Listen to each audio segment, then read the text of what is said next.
Hey everyone, welcome back to Genai's F1 News. Let's kick things off with the biggest story of the weekend. According to motorsport.com, Lewis Hamilton finally secured his maiden victory as a Ferrari driver at the Barcelona-Catalunya Grand Prix, and this win is reshaping the entire 2026 championship landscape. The seven-time champion ended his victory drought in stunning fashion, and what makes this even more significant is that he's now cut Kimi Antonelli's championship lead down to just 25 points after the Italian retired from the race. Former F1 driver Juan Pablo Montoya, speaking to motorsport.com, believes this result has given Charles Leclerc an incredible opportunity to learn from Hamilton's title-winning mentality. Meanwhile, as reported by motorsport.com, legendary driver Jacques Villeneuve has argued that Ferrari absolutely must prioritize Hamilton moving forward if they want any realistic shot at winning the 2026 championship.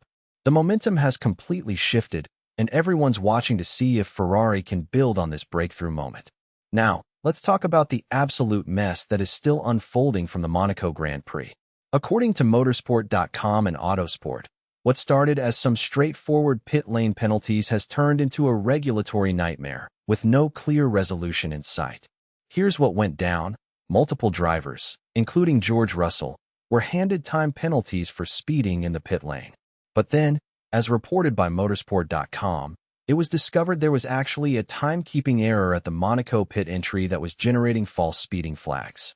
This led Alpine to successfully request a right of review, which resulted in Pierre Gasly having his penalties overturned and his podium reinstated. But that decision didn't settle things. It opened the floodgates. According to Autosport, McLaren and Red Bull have now formally appealed against Gasly's reinstatement, while Mercedes withdrew its review request after initially challenging Russell's penalties. Sky Sports analyst Martin Brundle, speaking to motorsport.com, has branded the whole situation a mess with no easy solution. The FIA is now holding hearings to try to sort this out, but as Autosport reports, the Gasly case risks creating a regulatory labyrinth with no fair way out. It's Formula One at its most chaotic, where precision rulebooks have somehow created total confusion. On a much lighter note, let's talk about what's been absolutely hilarious on social media this week. According to motorsport.com, Red Bull shared footage of Max Verstappen and his teammate Isack Hadjar pulling off a chaotic hidden camera prank at the Seminole Hard Rock Hotel and Casino. In the video, Verstappen is directing Hadjar and a fake, trainee receptionist, who's actually comedian Mr. Red, via an earpiece to confuse unsuspecting hotel guests. The whole thing is pure chaos, and as reported by motorsport.com, F1 fans have absolutely lost it over the footage. It's one of those moments that reminds us these guys are human and have a great sense of humor when they're not pushing 200 miles per hour around a racetrack. The prank has been going viral, giving everyone a fun break from all the serious championship talk happening in the paddock. Speaking of viral moments, another one that caught everyone's attention during the Barcelona weekend involved MotoGP star Pedro Acosta and Formula One driver Franco Colapinto. According to motorsport.com, Acosta has finally explained the story behind their awkward viral encounter in the F1 paddock, and it turns out the whole thing was sparked by a lost bet. The moment was captured on camera and immediately blew up on social media, with everyone speculating about what was going on between the two drivers.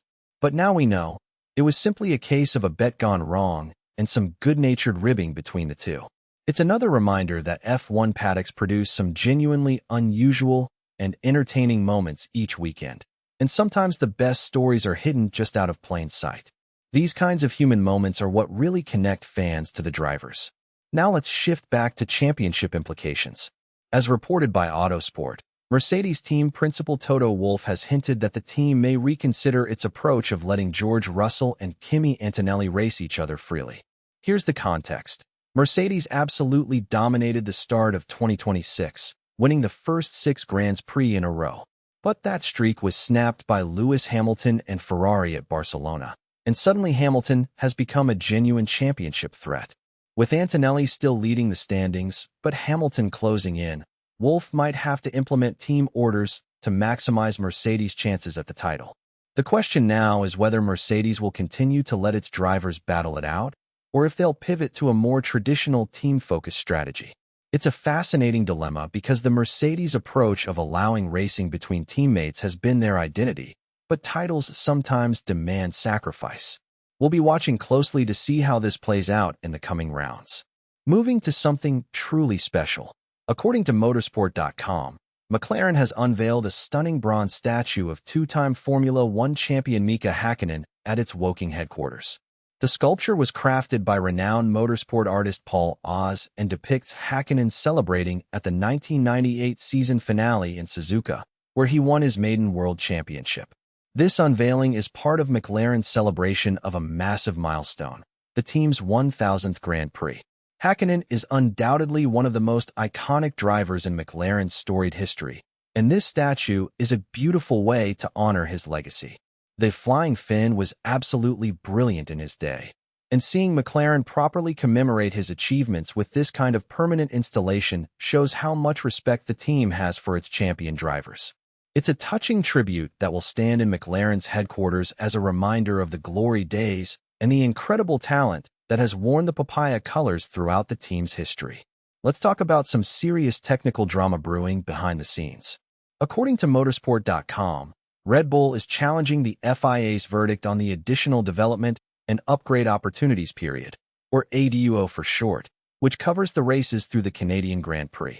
Red Bull Ford Powertrains is claiming that no data sample shows them ahead of Mercedes, and they're not happy with the initial outcome. The FIA informed all manufacturers of the results in Monaco, but a public announcement is still pending because, as reported by motorsport.com, Red Bull is highly dissatisfied with what they've been told. This is a fascinating technical battle happening away from the public eye, where engine manufacturers are fighting over who's actually complying with new development rules. Red Bull's insistence that the data doesn't support any advantage allegation suggests they believe the FIA has made an error or misinterpreted the technical evidence. This could have major implications for future championships, so keep an eye on how this resolves. Finally, some really positive news to wrap up today's show. According to Autosport and Motorsport.com, Formula One is making serious progress on its sustainability goals. F1 reports that it reduced its carbon emissions by 12% in 2025 alone, and over the past 8 years, the sport has achieved a remarkable 35% reduction overall. The championship set an ambitious goal of becoming net zero by 2030, which would be achieved through a 50% reduction in emissions compared with 2018 levels. Based on these numbers, F1 is absolutely on track to hit that target. For any remaining unavoidable emissions, the championship will use carbon offset programs to reach true net zero status. It's fantastic to see a sport that's all about pushing the limits, also pushing toward a more sustainable future. Whether you're passionate about racing or environmental responsibility, this kind of progress shows that F1 is taking climate change seriously and backing it up with real results.